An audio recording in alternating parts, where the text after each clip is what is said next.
খেয়ে নে। না মা, তুমি যতক্ষণ না বলবো ততক্ষণ আমি কিচ্ছু খাবো না। ওসব বকিস নি তো, আগে খেয়ে নে।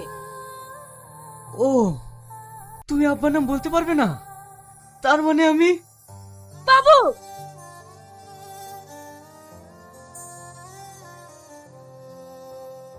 না, আমি কিছু খাবো না।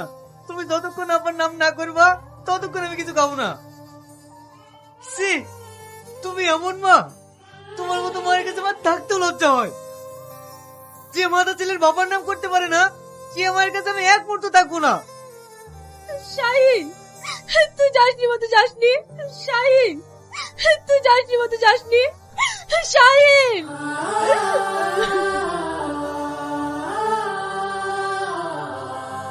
কি হলো রে মা, তুই এভাবে কাঁদছিস কেন? আব্বা, আমার শাহিন, সেও আমাকে ভুল বুঝে চলে গেল। আমার শাহিন আমাকে ছেড়ে চলে গেল আব্বা।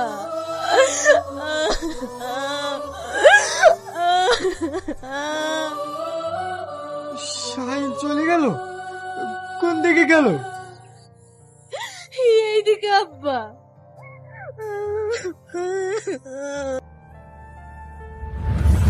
কে বাবা তুই একাই জঙ্গলের মাঝে?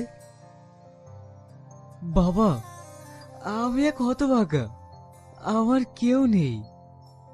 মিথ্যা বলছিস কেন? তোর সব আছে। আছে, কিন্তু তাদেরকে ছেড়ে আমি রাগ করে চলে এসেছি। আমি আমার মার কাছে আর কোনোদিন ফিরে যাব না। যে মা তার ছেলের পিতৃত্বের পরিচয় দিতে পারে না, সে মায়ের কাছে আমি আর কোনোদিন ফিরে যাব না। তোর মার কোনো দোষ নেই রে, কিন্তু তুই যেখানে ছিলি সেটা তোর আপন মা না হলেও আপনের থেকে অনেক বেশি। কি বলছেন পীর বাবা? ওটা আমার আপন মা নয়। তাহলে আমার মাকে? তোর মাকে সেটা আমি বলবো না, কিন্তু সময় হলেই তুই সব জানতে পারবি।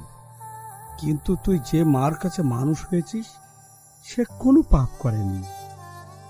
তুই জানি তোকে মানুষ করার জন্য নিজের দেশটা ত্যাগ করে এই জঙ্গলে সে বাসা বেঁধেছি, নিজের সুখ বিসর্জন দিয়েছি, এমনকি বিয়েটা পর্যন্ত করেনি। আর সেই মাকে ছেড়ে তুই চলে এলি, বড় অন্যায় করেছিস।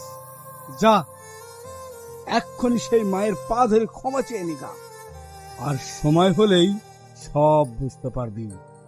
হক রাব্বানা।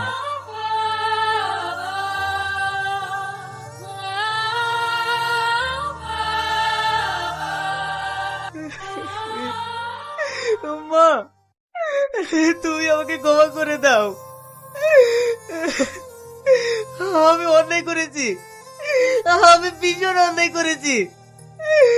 তুমি যদি আমাকে ক্ষমা না করো তাহলে আল্লাহ আমাকে ক্ষমা করবে না।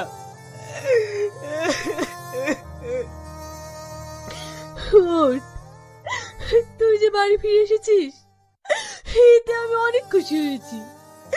আর কখন আমাকে ছেড়ে যাবি না তো? বল, আমাকে ছেড়ে যাবি না তো? তুই জানিস আমি সব ছেড়ে থাকতে পারি, কিন্তু তোকে ছেড়ে আমি থাকতে পারি না।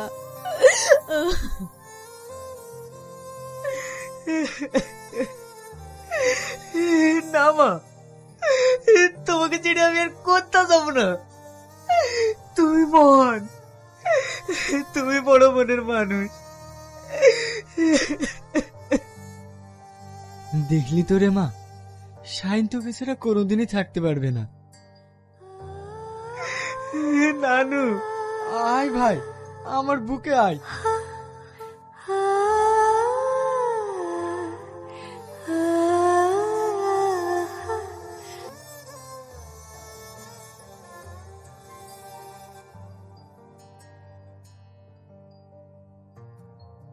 অনেক দিন এই জঙ্গলে আসিনি, আজ খুব ভালো লাগছে। আচ্ছা মমিন, আমাকে একটু পানি খাওয়াতে পারবি? আজ অনেক হাঁটাহাঁটি হয়েছে তো, তাই খুব পেপাসা পেয়েছে। সাহেব, এই জঙ্গলের মধ্যে আমি এখন পানি কোথায় পাবো? তাহলে কি আমি পানি খেতে পাবো না? হে জমিদার সাহেব, হয়ে দেখেন, এই জঙ্গলের মধ্যে একটা ছোট্ট বাড়ি দেখা যাচ্ছে। ওইখানে গেলে হয়তো পানি পেতে পারি। আচ্ছা ঠিক আছে, চ দেখি। বাড়িতে কেউ আছো?